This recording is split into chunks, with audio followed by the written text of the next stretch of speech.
விஜய் சேதுபதியோட மகாராஜா திரைப்படம் இந்தியாவில் எப்படி வசூல் வேட்டை நடத்தினதோ அதே மாதிரி தான் சீனாவிலையுமே வசூலின் உச்சகட்டம் அப்படின்னு சொல்லலாம். பாக்ஸ் ஆபீஸை தெறிக்க விட்டுக்கிட்டு இருக்கு. என்ன நடந்திருக்கு, இதுவரைக்கும் மகாராஜா திரைப்படம் சீனாவில் எவ்வளவு வசூல் செஞ்சிருக்கு அப்படின்றத பத்திலாம் டீடைல்டா பார்க்கலாம்.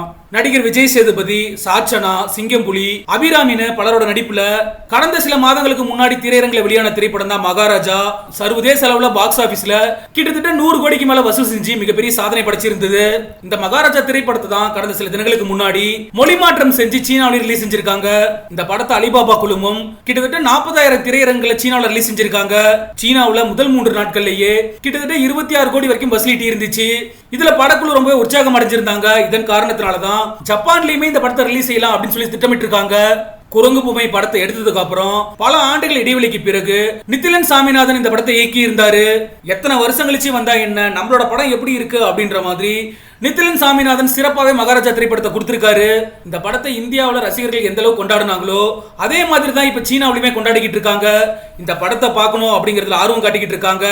இதுக்கு முன்னாடி சீனாவில் வெளியான தமிழ் திரைப்படம் அப்படின்னா சூப்பர் ஸ்டார் ரஜினிகாந்த் அவர்களுடைய 2.0 சொல்லலாம். ஆனா அந்த திரைப்படம் சீனாவில் வெளியாகி மொத்தமா 22 கோடியை மட்டும் தான் வசூல் செஞ்சிருந்தது. ஆனா மகாராஜா திரைப்படம் முதல் 3 நாட்கள்லயே சூப்பர் ஸ்டார் ரஜினிகாந்தோட 2.0 சாதனையை முறியடிச்சிருக்காங்க.